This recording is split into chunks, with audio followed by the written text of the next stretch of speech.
Okay, what do we got cooking today? This here is my second recipe of the day, but now we've got some extra virgin olive oil, 2 tablespoons. So, without further ado, let's get to it.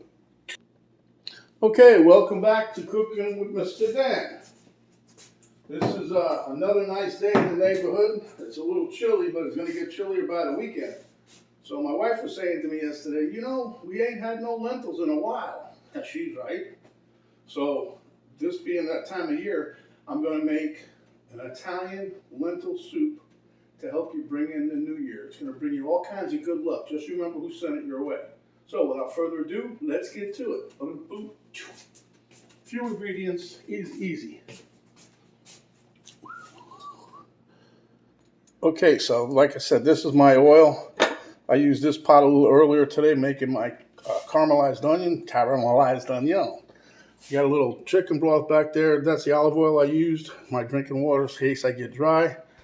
This is a little ground up thyme. This is a little rosemary. This is 2 little bay leaves. Calls for 1. Now this here's a mix. I put, believe it or not, when I made those caramelized onions, all the liquid I got was 1 cup.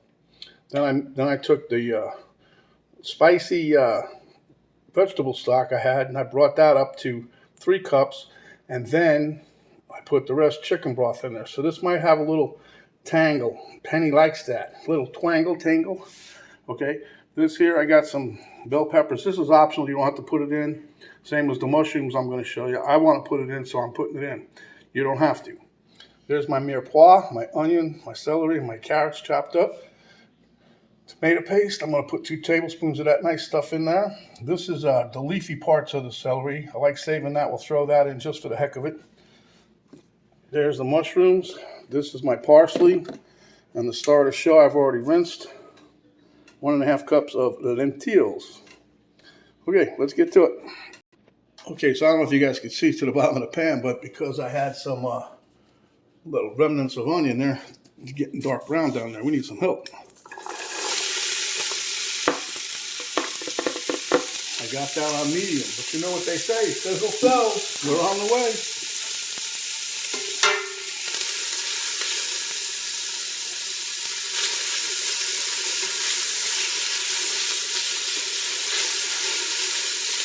Now notice I'm not putting any salt and pepper in this right away, or salt. They say salt makes the lentils tough to chew, I guess, I don't know. So I always add my salt later on. I haven't made lentils in a while. I hope I don't mess this up. Okay, the sizzle's under control. We're just going to cook these a bit. I'm going to throw my bell peppers in, especially because they're still a little frozen.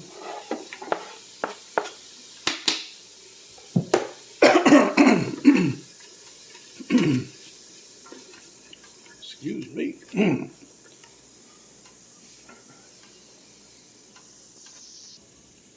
All right, as you guys can see, this is coming along great. The aroma. So we got a little steamage going on. Because I diced these up real tiny, they're cooking relatively quick. And that's what you want, see. Besides that, you want to try to keep everything proportionate. Like the lentils are real tiny. You don't want to put big gobs of anything in there to take away from the lentils, because the lentils is the star of the show. And they're going to bring you good luck if you cook them right. Remember, Mr. Dan told you that. You heard it here first. And this is for those of you that don't know, but I cook my mushrooms all the time ahead of time. When they're done like this, I just have to use them, put them in, and they're done. So just to tell you, this was 16 ounces of mushrooms. I got another pack today. I'll be cooking that and putting that in this bucket. So speaking of them little shrooms, I cut them up a little bit. That's about 1/4 cup. The reason I'm putting the mushrooms in there, this recipe has no meat in it, so I'm using my mushrooms as a little bit of a meat texture. I don't know if that works or not, but I like the mushrooms. Penny likes mushrooms, so we're mushroom tards. What can I tell you? All right, we're getting there.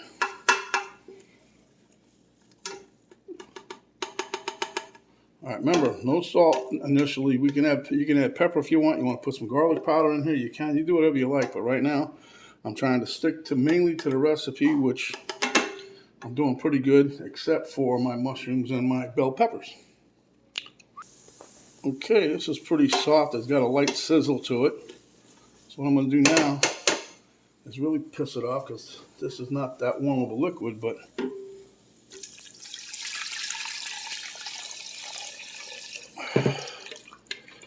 5 cups of liquid. Okay, stirring that around. I'm going to throw. Now watch these bay leaves. You don't want to eat those. Just toss those in. Everybody says they have such a great flavor, and I got a bunch of them. I don't use them hardly ever. So we're going to put in about a half a teaspoon of the thyme. This is the only reason that is because they cost for a sprig, and I don't have one. And the equivalent to both of these for a sprig of thyme and a sprig of rosemary is about a half a teaspoon of dried stuff. So that's what's going in there.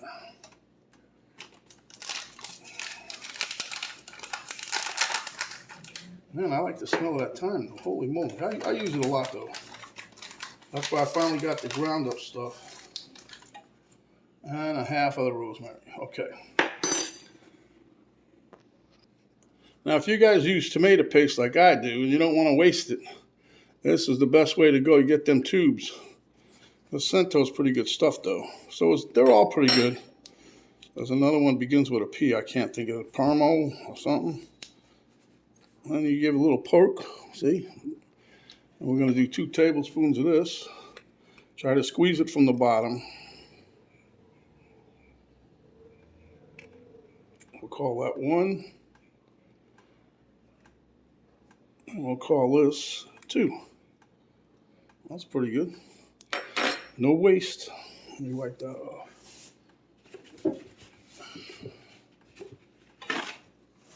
And don't squeeze it while you're wiping it off at the bottom, because it'll keep coming out. Okay, and then after that, we're going to stick this puppy in the refrigerator a little bit. Okay. So we're going to stir this around here, and then I'm going to add my lentils.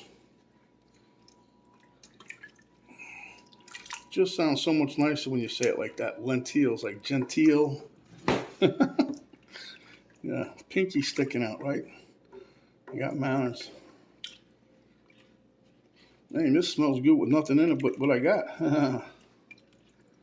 Okay. So now the starter show's going in. And I went through these like with a fine-tooth comb, make sure there's no little pebbles, which is a pain in the tush because everything's so tiny. And I rinsed them out a while ago, so they've been sitting by the sink.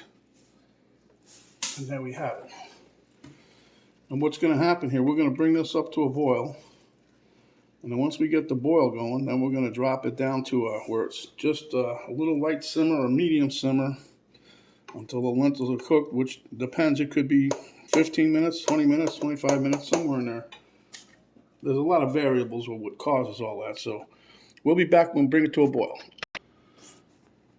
Okay, we have a little boiling coming on. So I'm not going to let this go too much more. And then we're going to put it on the simmer thing. So give me a couple more minutes and we'll be right back. Okay, so now I'm going to bring this to a simmer, lowering my heat. Keep an eye on it because you do want to have a very mild tossing of the water. Just a little light bubbling movement. You don't really want too much movement. But the aroma coming out of this thing is over the top. Oh boy. So I'm just trying to see if I can see I see one I think right here. See that bay leaf, you got to keep an eye on it. Get that stuck in your throat, that'll piss you off.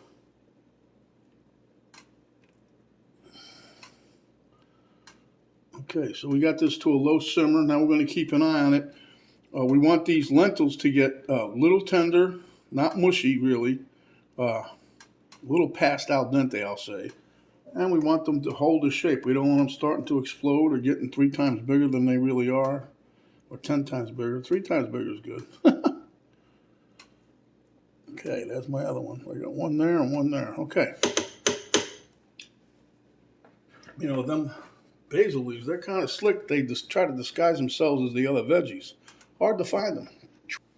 Okay, guys, thanks to my wife, I found one. She found the other. We got the 2 leaves out of there. So that's good. Now, what we're going to do, these are done. There's a couple of them that, you know, most of them are nice and mushy, but not mushy, but soft. Now I'm going to put in my celery tops. I don't waste nothing, you know. If people won't eat that, well, don't eat it. It tastes good. So then we're going to stir that a little bit. And remember now, this is all veggies, so, and I'm pretty sure if you want to add some meat, you can add meat to it. You can add chicken. Heck, I wouldn't even be a bit surprised if you could throw some seafood in, like shrimp. Yeah, don't listen to Mr. Dan. He'll get you in trouble every time. Okay, so I still have some parsley here, but I'm going to use the parsley. You know what? I'll throw a little bit in now, make everybody happy. But then I'm basically going to use the parsley as a garnish on the top.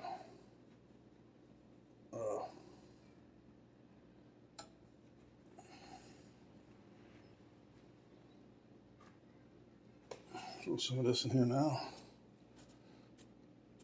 Stir that around.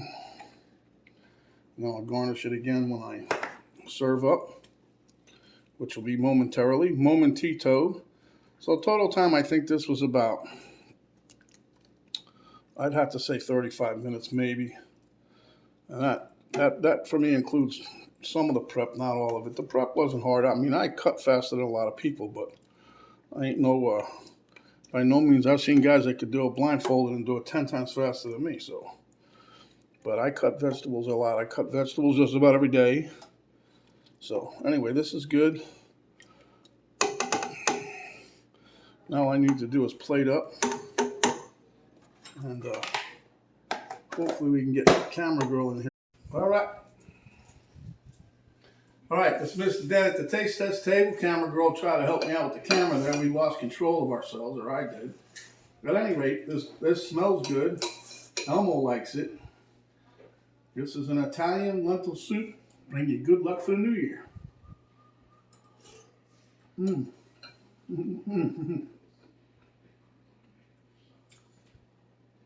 Wow. Like I said, you want to put meat in here and knock yourself out.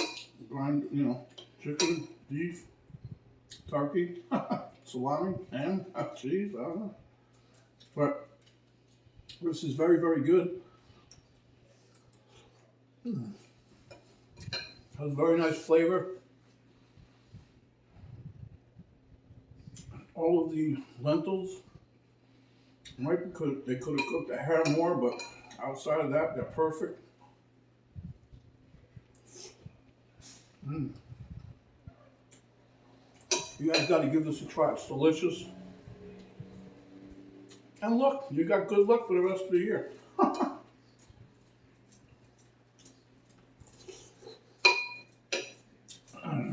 All right, delicious. So, like the video, give us a thumbs up, share with your friends, enemies, family, whatever. If you have not yet subscribed, please do so. Hit the subscribe button. When you do, a little notification bell will pop down. You hit that. That'll notify you each and every time we come up with another video. There's an arrow down below the video box. You hit that. That'll bring down a drop-down box. In that drop-down box, you'll find the link to Cooking with the Dan Facebook page, a link to my daughter's artwork site page, and a recipe, complete ingredients, and how we did this wonderful, wonderful dish. So, until next time, my friends, stay hungry, and when you are, you come back, we'll give you another delicious dish just like this. This is Mr. Dan saying thanks for watching, and stay out of the COVID line. We're out for now.